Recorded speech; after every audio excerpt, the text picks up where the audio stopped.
as Arabs, pure-blood Muslim Arabs. They're actually, I think the term would be Musta'arabim, like hidden Arabs. They're not like a converso would be called, or a derogatory term would be a Marrano. So they have as a derogatory term for these Arabs.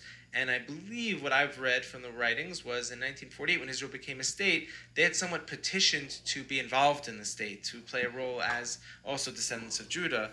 And the Israelis were having none of that. That was not a discussion for them at the time. So you have people with zero identity who have lived really bad lives and low quality of life, and they're snapping. They're going. So this is something that is going to have to be looked into. You know, it reminds me of Turkey trying to join the European Union and being excluded, and then it starts to go the way of radical Islam. It reacts in the other direction. It's almost a kind of a parallel thing. You get excluded by one group, and now you turn and get radicalized. All right, let's move out and let's move into Africa. What do you have there? Well, for sure, because the two main places you'll see today, we're going to get back to Afghanistan for a little bit, but the two main places, and which I mean Afghanistan, the Silk Road, but in Africa, the two largest tribes in the world today are one in Afghanistan, the Pashtun, and one in Africa. You do have the Ethiopians, you do have the Lemba tribe in South Africa, who we had the Cohen gene, the priestly genetics, the Y chromosome, amongst almost 10% of them. We have different tribes all over, but the largest is the Igbo tribe of Nigeria, numbering 40 million people, who self-identify as being from the children of Israel. They're doing 8-day circumcision out there. They have a lot of customs, from Jewish weddings to Jewish mourning that you'll only find amongst Mosaic law. And they are going through their own political struggles right now. There was a genocide on them in the 1960s. Millions of them were killed. Israel actually broke the blockade. But why the Igbo are most fascinating is because they're actually returning now to Judaism. There's, I think, 48 synagogues now in Nigeria who are from the Igbo, and that number is growing rapidly. The leader of the Free Igbo movement, if you will Google, his name is Nnamdi Mahdi. He wears a talit, a prayer shawl, to his court appearances when he goes in for treason trials. He's wearing his talit. But the Igbo made up a significant percentage of the transatlantic slave trade. So a lot of the blacks that were taken to America on the slave ships actually had Igbo blood in them. And we see now Igbo are self-identifying as from the tribes of Israel. So if you look in America today, you'll see a lot of celebrities actually from the African-American community claiming Hebrew roots. Reference would be Amari Stoudemire, high-profile basketball player, rapper Kendrick Lamar, who's, got, I don't know, maybe 1 billion views on some of his stuff.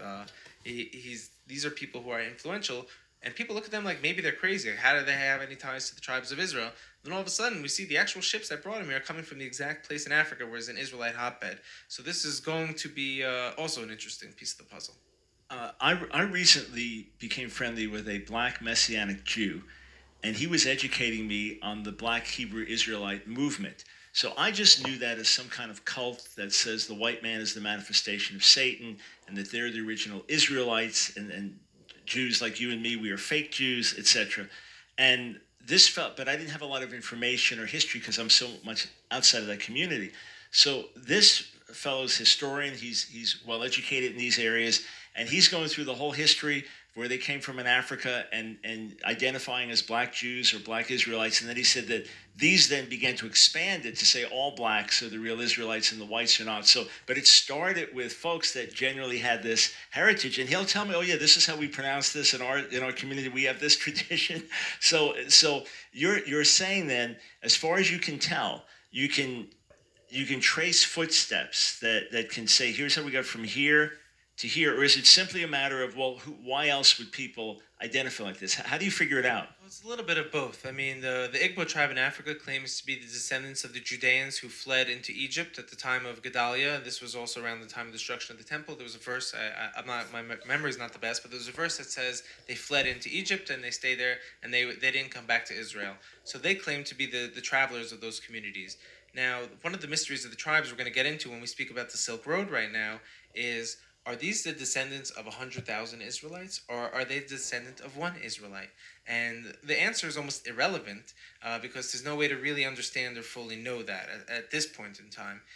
So let's go back to the Silk Road for a second to discuss this identity thing. And we'll go back to the African Americans because and their hate for the white people, which I had a debate with someone who hated white people.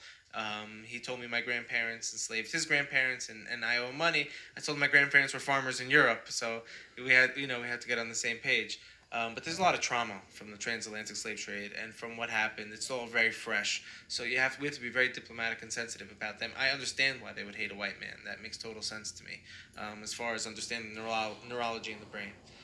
Let's say you're back at the Silk Road right now. Within 100 or 200 years of the tribes of Israel going towards the Far East, you have